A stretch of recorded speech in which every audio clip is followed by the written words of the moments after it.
Guys, kababayan, dito po tayo sa Makati. Punta po tayo ng Carriedo. Hanap po tayo ng ang agenda ko ngayon ay hanap po tayo ng ng magandang salamin para sa mata. Doon daw kasi ang mura, so tingnan po natin kung talagang mura doon. Kaya pupunta po ako ng Carriedo. So sa ngayon dito po tayo sa Makati. Yan po, Makati Moto.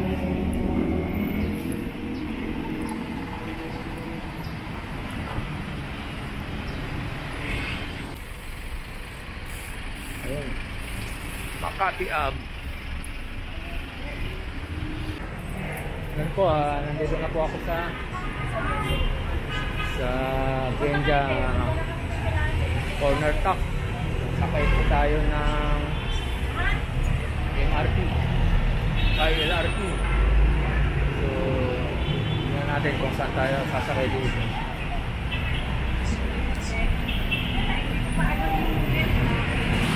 Yan po, sakayan tayo sasakay po tayo sa LRT papuntang Carriedo. Eto, Hilpuyat tayo.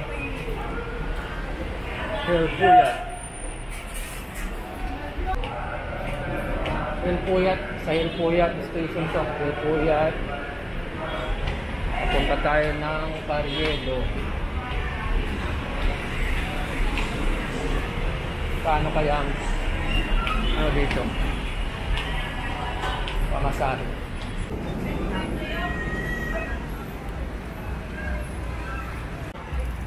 Ko nasa Carriedo na tayo. Hanap tayo ng bilihan ng salamin. So ito maraming tao, ito maraming parang baklaran.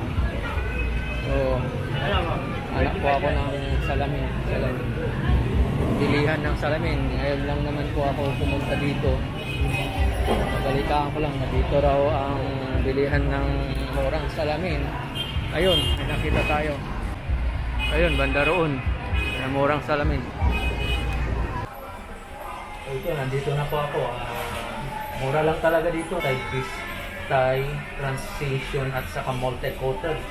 Mura lang talaga dito. So maganda dito sa Carriedo.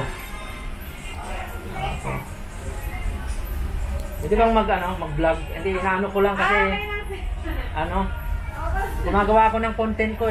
Sabi ko dito sa Carriedo mura daw kasi may nagsabi lang sa akin mura dito, kaya napunta ako dito eh. Ngayon lang ako pumunta dito. Kaya ayun, nakausap ko yung babae. So hindi, mura nga talaga kasi yun, multi-coated, tapos double vista saka transition. Okay, thank you. Ayan po, hanap po tayo ng ATM kasi wala tayong cash para may pangbayad po tayo dun sa salamin natin. Lumabas lang po ako kasi it takes 1.5 to 2 hours yung paggawa ng salamin. So muna tayo, lakad-lakad muna tayo dito sa parting.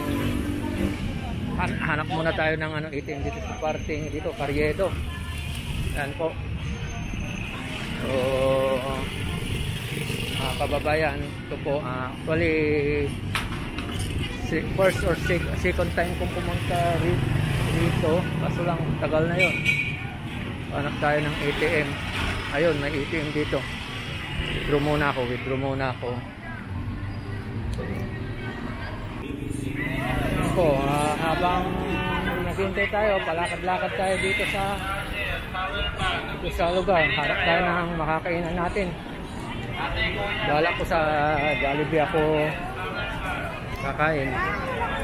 Kaya ayun, tingnan natin, daming tao. So hanap tayo ng makakainan natin. Daming tao ngayon, Sunday. So mamaya may lansones. Maya punta tayo ng Jollibee. Sige. Yan po guys, sa paglakad-lakad natin, napunta tayo dito sa simbahan ng Quiapo. Simbahan pala ng Quiapo to. Ngayon ko lang actually first time kong mapunta dito sa simbahan ng Quiapo. Tingnan natin kung I'm excited kasi nga siguro dinala tayo ng Diyos dito para makapasok. Ganyan po, ganito ito yung entrance na napasukan ko sa paglalakad-lakad ko. Meron pala ito. Ito mayroon palang statwa dito. Statwa. May statwa pala dito, no? Ito po ang na-obserbahan ko. Yan po yung mga tao sa paligid. Ayan po, simbahan ng Quiapo. Pasok po tayo sa simbahan ng Quiapo. Po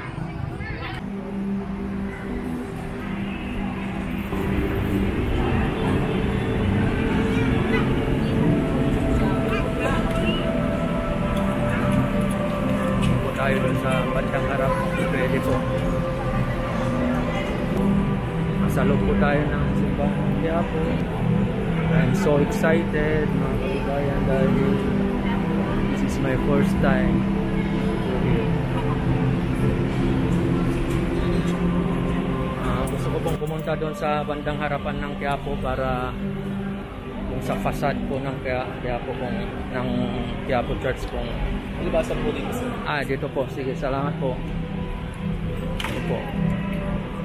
Doon daw tayo lalabas, sabi ng isang guide nila. So, parang gusto ko pong mapicturan yung entrance talaga, yung original entrance. Kasi mukhang sa gilid po tayo tinuro. So,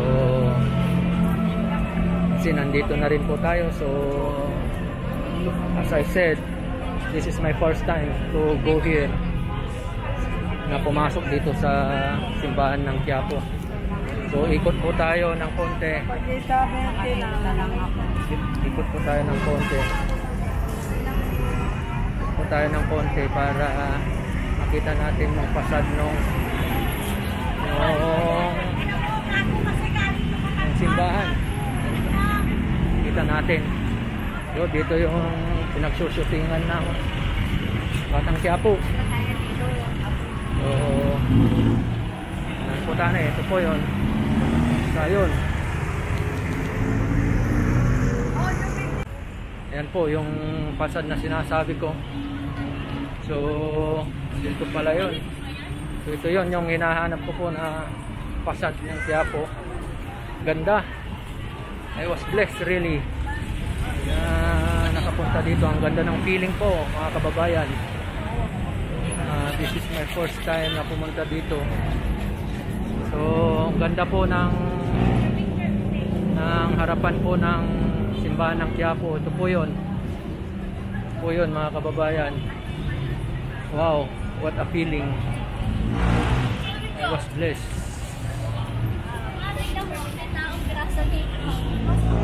Yan po yung simbahan ng Quiapo. So, ikot-ikutin po natin. Matagal na tayo bago tayo bumalik dito. So, ang ganda po. Ang ganda po ng feeling. Ang first time talaga. Meron po nakasulat dito.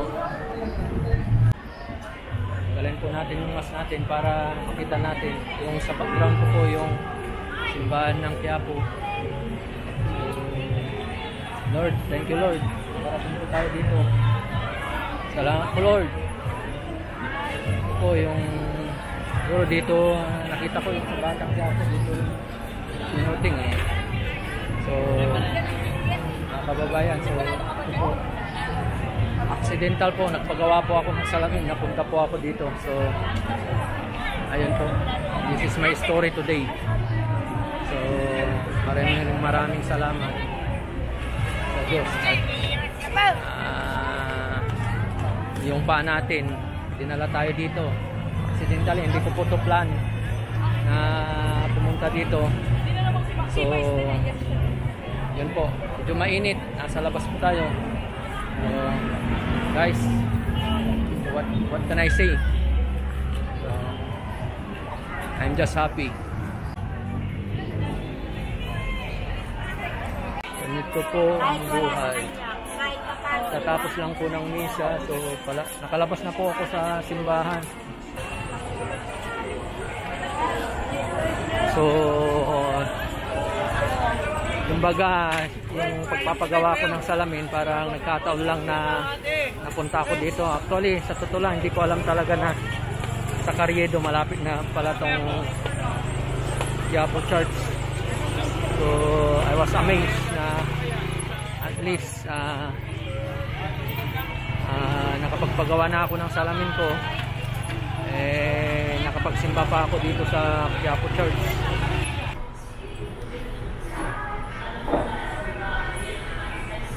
Nakakapagod.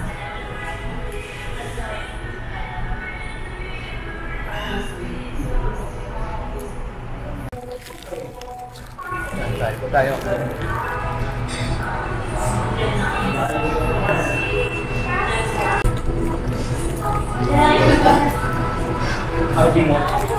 Tapos ka ng burger niya dito. Ito yung favorite ko dito eh. Nakabalik-balik ako Burger King.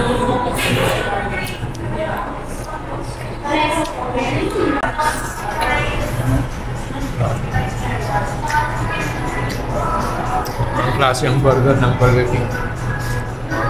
Sarap.